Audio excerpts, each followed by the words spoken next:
I'm Paolo Brescia, from Bulgaria. We are based here in Milan, but also in London.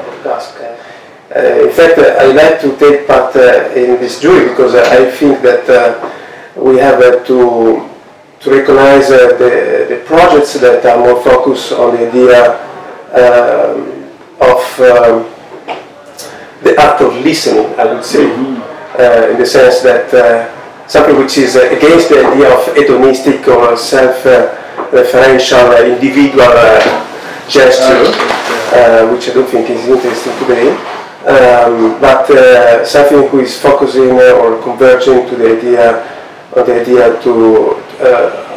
of architecture has a more an evolutionary or a cooperative process, working with others. So you mean listening to the client's needs, listening to the site, listening to the context, listening to the function? Listening, but reinterpreting. So listening doesn't mean obey, of course.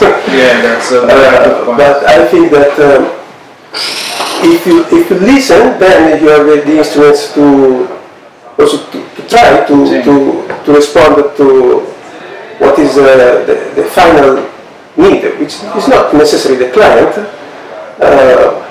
but who is going to live there. I mean, I think that we need to focus on the power of architecture, in the sense that we can really try to create the sense of community, but also preserving the individual identities.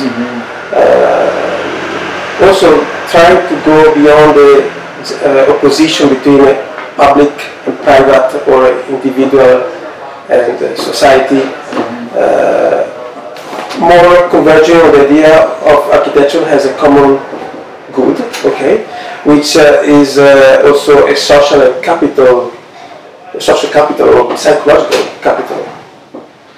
Yeah, this is about the influence of architecture in the environment, how it changes the environment, how it changes the life of the people, the residents. Do you think this is? I think we have a great responsibility, but of course we don't change the world, but we can do something the moment we can create a coincidence between our idea of keeping everybody together, for example, and the real practice by the people to stay together. So we can do something. How do you feel about the competitions, about the good and the bad sides of them, and also would you encourage the Bulgarian architects to participate in this competition for the Bulgarian architectural awards? Well,